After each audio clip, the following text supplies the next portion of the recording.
Hi friends, welcome to உன்னால் முடியும் TNPSC academy. நம்ம இந்த வீடியோவில் என்ன பார்க்க போகிறோம் அப்படின்னு பார்த்தீங்கன்னா, இப்போ 2025 குரூப் 2 உடைய ப்ரிலிமினரி எக்ஸாம் நடந்திருக்கும் இல்லைங்களா, அதில் இருக்கக்கூடிய எக்கனாமிக் கொஷின்ஸ் மட்டும் தனியாக பார்க்க போகிறோம்.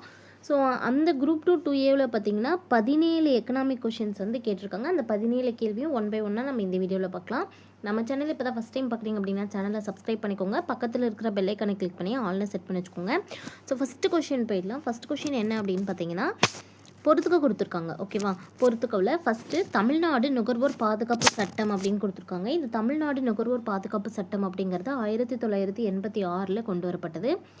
ஸோ ஆன்சர் வந்து ஆப்ஷன் 3. நுகர்வோர் இயக்கம் அப்படின்னு சொல்லக்கூடிய இயக்கம் வந்து 1974. தமிழ்நாடு நுகர்வோர் பாதுகாப்பு விதிகள் அப்படிங்கிறது 1988. ஏகபோக மற்றும் கட்டுப்பாட்டு வர்த்தக நடைமுறைகள் சட்டம் அப்படிங்கிறது 1969. ஸோ நாம் இதை மேட்ச் பண்ணும்போது நமக்கு என்ன வருது அப்படின்னா 3, 4, 2, 1 ஆப்ஷன் ஏ. ரெண்டாவது கேள்வி போலாம்.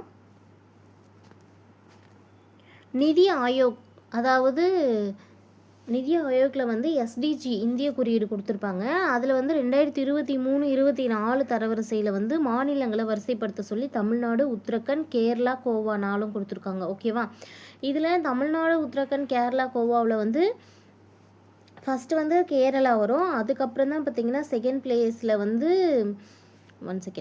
ஃபர்ஸ்ட் வந்து பார்த்திங்கன்னா உத்தரகாண்ட். ஓகேவா, ஃபஸ்ட்டு வந்து உத்தரகாண்ட், அப்புறம் கேரளா, அதுக்கப்புறமா தமிழ்நாடு, அப்புறம் கோவா. ஓகேவா, இந்த ஆர்டர் தான். ஆப்ஷன் சி தான் சரியான ஆன்சர்.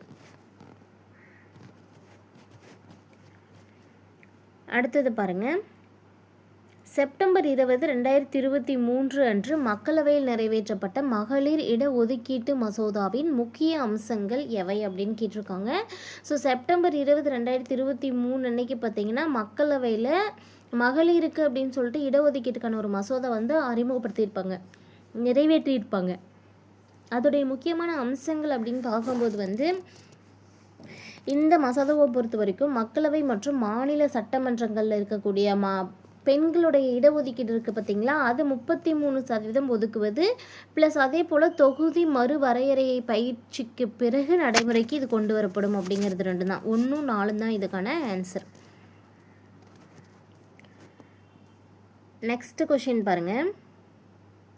பெண்களின் நலனுக்காக தமிழக அரசு கலைஞர் மகளிர் உரிமை தொகை திட்டத்தை செயல்படுத்தியது. பின் வருவனவற்றுள் எந்த காரணம் இந்த திட்டத்தின் நியாயமான விளக்கமாக இருக்கும் அப்படின்னு கேட்டிருக்காங்க. ஸோ தமிழ்நாடு கவர்மெண்ட் மூலமாக கொண்டு வரப்பட்டது தான் இந்த மகளிர் உரிமை தொகை திட்டம் அப்படிங்கிறது, கலைஞர் மகளிர் உரிமை தொகை திட்டம்.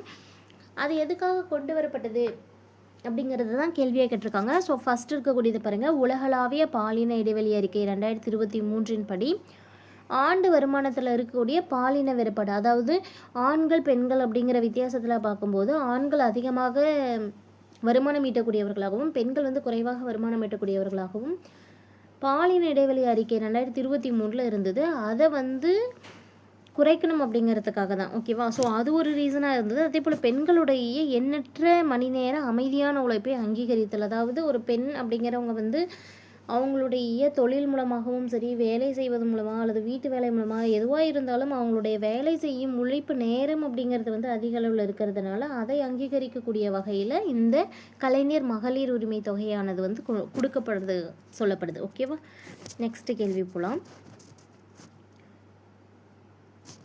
இதில் பாருங்கள், இதில் இங்கிலீஷ்லேயே பார்த்துக்கோங்க. ரைட்டாக இருக்கிறத வந்து சூஸ் பண்ண சொல்லியிருக்காங்க. ஸோ நமக்கு ஒன் சைட் பார்த்திங்கன்னா நமக்கு அப்ரிவேஷன்ஸ் கொடுத்துருப்பாங்க, அதோட எக்ஸ்ப்ளனேஷன்ஸ் கொடுத்துருப்பாங்க. ஸோ இதில் நமக்கு சரியாக இருக்கிறது அப்படின்னு பார்த்தீங்கன்னா என்ஹெச்எஸ் அப்படிங்கிறது நேஷ்னல் ஹெல்த் சர்வீஸ், இது சரியாக பொருந்திருக்கு. அதே போல் 3வதுல பிஹெச்சி அப்படிங்கிறது வந்து பிரைமரி ஹெல்த் சென்டர், ஆரம்ப சுகாதார நிலையம் அப்படின்னு சொல்லணும் இல்லையா, அதுதான் பிரைமரி ஹெல்த் சென்டர். ஸோ இது 2 தான் வந்து நமக்கு சரியாக பொருந்திருக்கு, 1 மற்றும் 3. அடுத்த கேள்வி.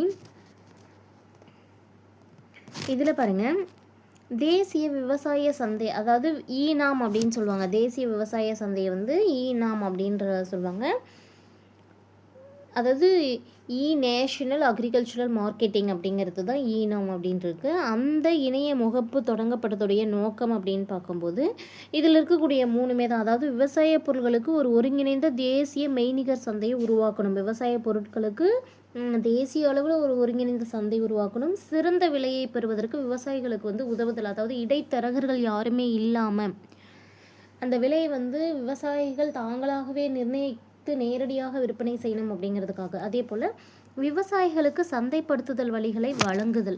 பார்த்துக்கோங்க, இந்த ஈனாம் அப்படிங்கிறது தேசிய விவசாய சந்தை. இதோடைய முக்கியமான நோக்கம் அப்படின்னு பார்க்கும்போது விவசாய பொருட்களுக்கு ஒரு ஒருங்கிணைந்த தேசிய மெய்நிகர் சந்தையை உருவாக்குவது, சிறந்த விலையை பெறுவதற்கு விவசாயிகளுக்கு உதவுவது, விவசாயிகளை சந்தைப்படுத்துவதற்கான வழிகள் வந்து வகுத்து தருவது. ஸோ ஆன்சர் வந்து 1, 2 மற்றும் 3 மூணுமே இருக்கணும். ஆப்ஷன் டி தான் சரியான ஆன்சர். அடுத்த கேள்வி பாருங்கள். கூற்று கொடுத்துருக்காங்க, காரணம் கொடுத்துருக்காங்க. இந்த கூற்றில் என்ன கொடுத்துருக்காங்க அப்படின்னா, தமிழ்நாட்டின் கிராமப்புறங்களில் வாழும் மக்களுடைய வாழ்க்கை தரம் மேம்பட்டு இருக்குது அப்படின்னு சொல்லியிருக்காங்க. அதாவது கூற்றில் இப்போது தமிழ்நாட்டில் இருக்கக்கூடிய கிராமப்புற மக்களுடைய வாழ்க்கை தரம் மேம்பட்டிருக்கு. அதுக்கான காரணம் அப்படின்னு பார்க்கும்போது தமிழ்நாடு அரசு தமிழ்நாடு கிராம வாழ்விட மேம்பாட்டு திட்டம் அப்படிங்கிற ஒரு முதன்மையான திட்டத்தை அறிமுகப்படுத்தியிருக்கு. இந்த கிராமத்தில் இருக்கக்கூடிய வாழ்விடங்களை மேம்படுத்துவதற்கான இந்த திட்டத்தின் மூலமாக தான் கிராமப்புறங்களோட மக்களுடைய வாழ்க்கை தரம் மேம்பட்டிருக்கு அப்படின்னு கொடுத்துருக்காங்க. ஸோ இதில் வந்து பார்த்திங்கன்னா ஆன்சர் என்ன வரும்? ஆப்ஷன் பி தான் வரும். ஏ மற்றும் ஆர் இரண்டுமே சரி. ஆர் என்பது ஏவுக்கு சரியான விளக்கம். அடுத்த கேள்விக்கு போகலாம்.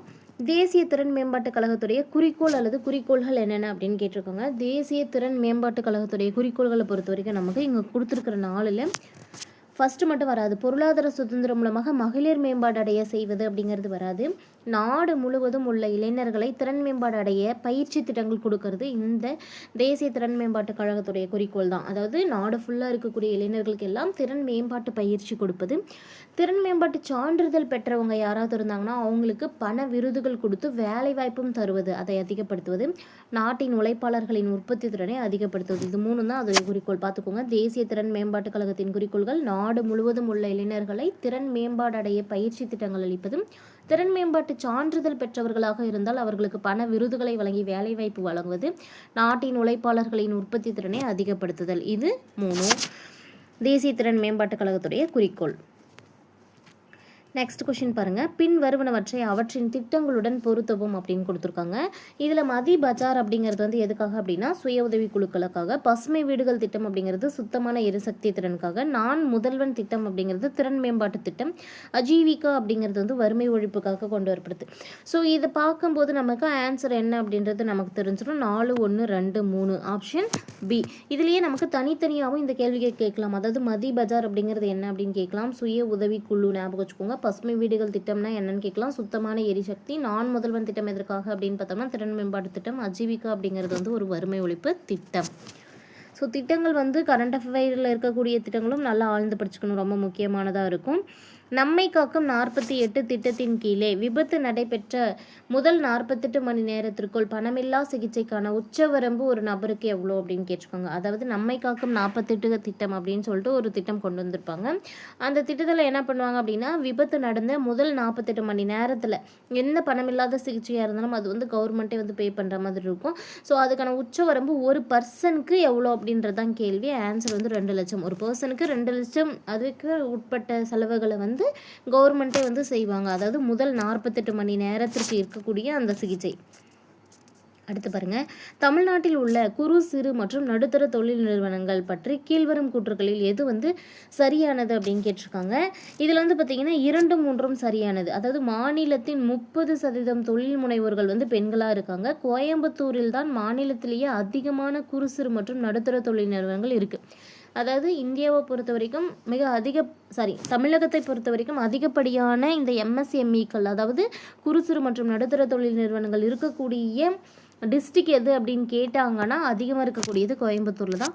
அதே போல் தமிழ்நாட்டை பொறுத்த வரைக்கும் 30% தொழில் முனைவர்கள் வந்து பெண்களாக இருக்காங்க இந்த எம்எஸ்எம்இயில். ஓகேவா, இது 2 சரியாக இருக்குது. ஸோ ஆன்சர் வந்து ஆப்ஷன் பி. நெக்ஸ்ட் கொஸ்டின் ஒரு கூற்று காரணம் தான். பெண்களுக்கு அதிகாரம் அளித்தல் என்பது சமூக நீதியின் ஒரு மூலக்கல் என அழைக்கப்படுகிறது. ஓகேவா, பெண்களுக்கு அதிகாரம் கொடுக்கறது அப்படிங்கிறது சமூக நீதியோடைய ஒரு மூலக்கல் ஆகும்.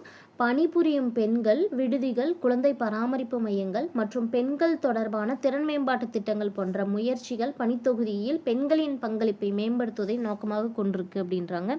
பொருளாதாரத்தில் பெண்கள் பங்கேற்பதற்கான தடைகளை நீக்கி அரசாங்கம் மிகவும் உள்ளடக்கிய மற்றும் துடிப்பான தொழிலாளர்களை வளர்த்து வருகிறது. இதுக்கான ரீசன் அப்படின்னு பார்க்கும்போது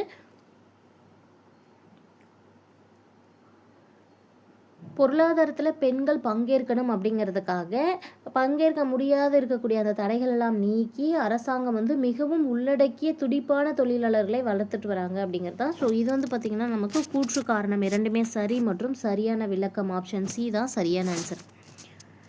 நெக்ஸ்ட் கொஷின் பாருங்கள். இந்தியாவில் திறந்தவெளி மலம் கழிப்பதை ஒழிப்பதற்கும் ஸ்வச் பாரத் மிஷன் மூலமாக திடக்கழிவு மேலாண்மை மேம்படுத்துவதற்கும் மேற்கொள்ளப்படும் முயற்சிகள்னு பார்க்கும்போது பொது சுகாதாரத்தை மேம்படுத்துதல் மற்றும் தூய்மை கலாச்சாரத்தை வளர்ப்பது இதோட தொடர்புடைய தான். இந்தியாவில் திறந்தவெளி மலம் கழிப்பதை ஒழிக்கணும் ப்ளஸ் ஸ்வச் பாரத் மிஷன் மூலமாக திடக்கழிவு மேலாண்மை மேம்படுத்தணும் அப்படிங்கிறதுக்கான முயற்சிகள் என்னென்னு பார்க்கும்போது பொது சுகாதாரத்தை மேம்படுத்துவதும் மற்றும் தூய்மை கலாச்சாரத்தை வளர்ப்பதும். Answer option C. அடுத்த கேள்வி பாருங்கள். புதிதாக தொடங்கப்படும் நிறுவனங்களுக்கு வரி சலுகை 3 வருடங்களுக்கு வழங்குவது என்று தொடங்கப்பட்டது நிதி சட்டம். அதாவது புதுசாக ஒரு நிறுவனம் தொடங்குறாங்க அப்படின்னா அதுக்கு வந்து வரிச்சலுகை 3 வருஷத்துக்கு கொடுக்கலாம் அப்படிங்கிற அந்த நிதி சட்டம் எப்போ வரப்பட்டது அப்படின்னா 2016 கொண்டு வரப்பட்டது. நிதி சட்டம் 2016 கீழ். ஓகேவா. அடுத்த கேள்வி. தமிழ்நாட்டில் உள்ள முக்கிய புதுப்பிக்கத்தக்க எரிசக்தி ஆதாரம் என்ன அப்படின்னு கேட்டிருக்காங்க. ஆன்சர் வந்து ஆப்ஷன் ஏ காற்றாலை அப்படிங்கிறது தான். தமிழ்நாட்டில் இருக்கக்கூடிய எரிசக்தி ஆதாரங்கள்லேயே முக்கியமான ஒரு புதுப்பிக்கத்தக்க எரிசக்தி ஆதாரம் அப்படின்னு பார்க்கும்போது காற்றாலை தான். ஓகேவா. அடுத்த கேள்வி கூற்று காரணம் தான். இடப்பெயர்வு என்பது பிராந்தியங்கள் மற்றும் பிரதேசங்களுக்கு இடையே மக்கள் இடம்பெயர்வதாகும். அதாவது இடப்பெயர்வு அப்படிங்கிறது பிராந்தியங்களுக்கும் பிரதேசங்களுக்கும் இடைப்பட்ட பகுதியில் மக்கள் இடம்பெயர்வு தான். இந்த இடம்பெயர்தலுக்கு காரணம் அப்படிங்கிறது பார்க்கும்போது இடப்பெயர்வு வெளிப்புறமாகவோ அல்லது சர்வதேசமாகவோ இருக்கலாம் அப்படின்னு காரணம் கொடுத்துருக்காங்க. ஸோ இதில் கூற்று ஏ மற்றும் காரணம் ஆர் ரெண்டுமே வந்து சரி அப்படிங்கிற ஆப்ஷன் வரும். ஆப்ஷன் சி தான் சரியான ஆன்சர். அடுத்த கேள்வி தவறாக இணைக்கப்பட்டுள்ளது கேட்டிருக்காங்க. கவனிச்சுக்கோங்க. கோயம்புத்தூர் பொறுத்த வரைக்கும் தென்னிந்தியாவின் மான்செஸ்டர் சரியாக இணைக்கப்பட்டிருக்கு. மதுரை அப்படிங்கிறது தமிழ்நாட்டின் பண்பாட்டு தலைநகரம் என்று அழைக்கப்படுகிறது. சரியாக தான் பொருத்தப்பட்டிருக்கு. நாமக்கல் அப்படிங்கிறது தமிழகத்தின் நெற்களஞ்சியம் எனவும் தஞ்சாவூர் அப்படிங்கிறது முட்டை நகரம் எனவும் கொடுக்கப்பட்டிருக்கு. நாமக்கல் அப்படிங்கிறது தான் முட்டை நகரம். தமிழகத்தின் நெற்களஞ்சியம் அப்படின்னு கேட்டால் தான் தஞ்சாவூர் சொல்லணும். ஸோ இதில் தவறாக பொருத்தப்பட்டிருக்கிறது வந்து 3 மற்றும் 4. இதில் நமக்கு கொஷின் தனித்தனியாக கேட்கலாம். தென்னிந்தியாவின் மான்செஸ்டர் என்பது எது? கோயம்புத்தூர். தமிழ்நாட்டின் பண்பாட்டு தலைநகரம் எது? மதுரை. தமிழகத்தின் நெற்களஞ்சியம் எது? தஞ்சாவூர். முட்டை நகரம் என அழைக்கப்படுவது எது? நாமக்கல். ஸோ இந்த மாதிரி 4 கொஷின் தனியாக கூட கேட்கலாம். ஓகேவா. ஸோ ஃப்ரெண்ட்ஸ், நம்ம இந்த வீடியோவில் என்ன பார்த்தோம் அப்படின்னா குரூப் 2 எக்ஸாம் குரூப் 2 2A இதோடைய ப்ரிலிமினரி எக்ஸாமில் இருந்த 17 எக்கனாமிக் கொஷின்ஸு பார்த்துருக்கோம். அடுத்து நெக்ஸ்ட் வீடியோவில் வந்து அதே 2025 நடந்த வேறு ஒரு எக்ஸாமில் நடந்த எக்கனாமிக் கேள்விகளை பார்க்கலாம். ஓகேவா. நம்ம சேனல் இப்போ தான் ஃபஸ்ட் டைம் பார்க்குறீங்க அப்படின்னா சேனல் சப்ஸ்கிரைப் பண்ணிக்கோங்க. பக்கத்தில் இருக்கிற பெல் ஐக்கானை கிளிக் பண்ணி ஆல்னு செட் பண்ணி வச்சுக்கோங்க. முடிஞ்ச வரைக்கும் நம்ம சேனலோட லிங்க்கை ஃப்ரெண்ட்ஸ்க்கு ஷேர் பண்ணுங்கள். தேங்க்யூ.